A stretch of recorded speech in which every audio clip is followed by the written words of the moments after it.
Jan Hall, Folk Roots Radio in Seacliff Park in the beautiful amphitheatre for a wonderful Pride Night show featuring Sarah Smith, who's fabulous, and the equally fabulous Holly Thomas. Hello. You know, it's when I found out this gig was happening, it was like, oh my God. Two of my favorite people with bands on the same stage on a beautiful summer's night. Yeah, it's going to be amazing. I'm really looking forward to it. I did my first tour with Sarah, so it's kind of nice to play with her again. It's been a while. That was after you came back to London? After I came back to Ontario, my first tour in the eastern part of Canada.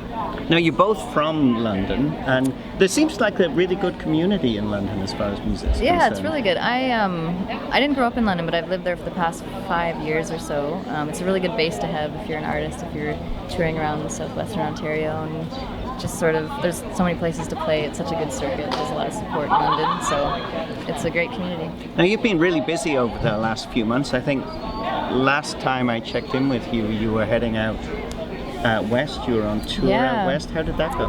It went amazing. So I lived in Vancouver for quite a while, so I went back out there just to reconnect with some friends, and then I did a tour a little bit in California, which was amazing. And I'm working on sort of getting more into the US market, and it's been really fun. And mostly I was taking a bit of a creative break.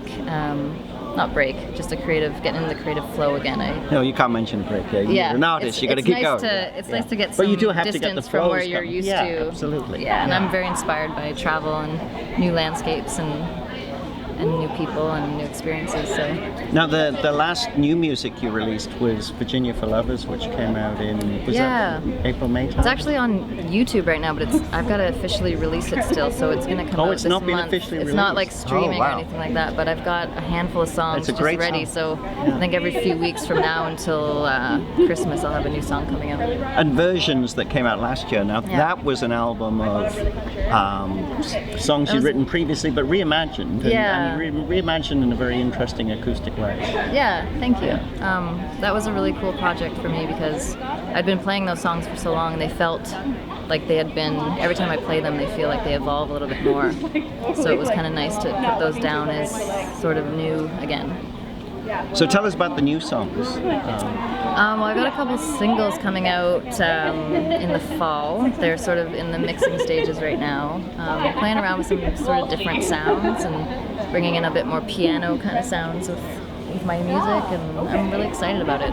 It should be a bit of a departure from my roots, but kind of fun and interesting. Oh, that's cool. Yeah.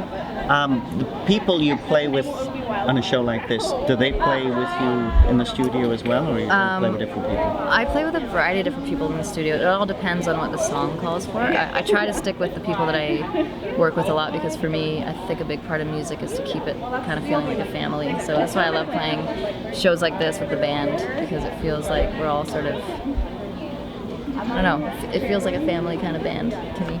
So a show like this, is this a good place to road test new songs? Do you like to road test them before you actually get in the studio with them? I do, yeah. That's actually really fun for me, because it always, if certain things come up, I mean, I can try to imagine them as much as I can initially, but there's something that comes to life when you get a lot of different artistic visions contributing to it, and just a little bit of different styles. Sometimes it's not awesome, and sometimes something happens that you're like, oh, I gotta change that. So it's kind of cool in that way to bring it to the band first and collaborate a little bit, and also in a live show setting too, to see how people respond as well. Well, you know, one of the things I love is that, you know, about your songwriting is I always feel like your songs they're all a little different, you know, that it's something that you can get with an artist, you know, particularly as their career develops, is they're kind of almost like starting to turn out similar songs. But you have a knack, particularly because a lot of your songs are fairly lyrically driven as well as musically driven. And that really tends to allow you to stretch a little bit. Is that a reasonable thing to say? Yeah, I think so. Like just stretch and sort of everything sounding you know, where you want to go. I remember when you joined us in the studio for the Sun Parlour Coffee House sessions, we were talking about the Montreal Train song. Yeah. Which, and you know, I still remember this story because you said, well, you know, it was a Montreal Train song, and I think you were playing at Canadian Music Week or something.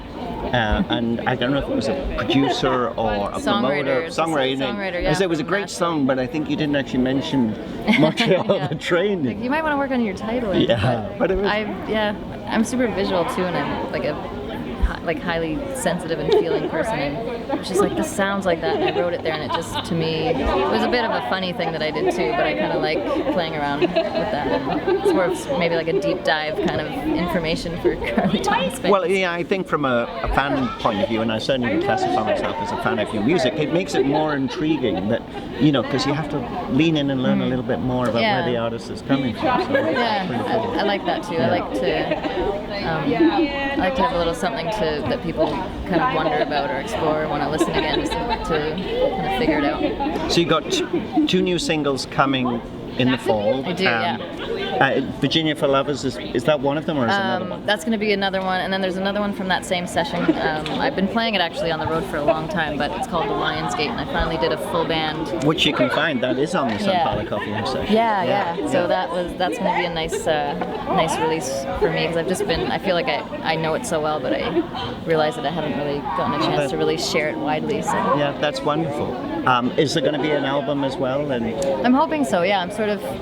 I think right now, like, a lot of artists are doing single after single, and I think that's a good way for me to do it for a bit until I can put together, because I really like the idea of putting a full album together, and I'd really like to do that, but I kind of want to get a few songs out first before I do that, I guess. So you're playing Pride in Leamington tonight. I think tomorrow are you in Windsor as well? Windsor Pride, yeah. Yeah. Can you talk a little bit about, you know, performing at Pride and what that means to you? It's amazing to perform for my community for Pride, because I think Pride is super important, and for me, being a part of that is also very important, especially as an artist too. So for me, looking up to the artists that I looked up to, seeing someone like you doing something that you want to do makes all the difference. It's like visibility and speaking your truth, standing up for values that mean something and that are going to make our world a better place. No, that's true, and certainly I love going to Pride for the same reason. I mean, it really allows, you know, we're all here, we're all family. Yeah. We're all a little different, but that's okay. Absolutely. That's allowed. Yeah, if we were all the same, I think everything would be quite boring. It would be. It's been what would I write about? It's been an absolute pleasure to talk to you today. You too. People want to check out more on Carly Thomas. How can they do that? CarlyThomas.com is a good starting place. I've also got my Instagram right now is Sounds Like Carly Thomas, and I'm all over iTunes and Spotify, and should be able to pop up right under Carly Rae Jepsen probably. Number 2. A little bit of competition. It's always a pleasure to talk to you. Yeah, you too. Thank you. Jan Hall from Folk Roots Radio with Carly Thomas in Seacliff Park on an absolutely beautiful summer's evening. Have a great show tonight. Thank you.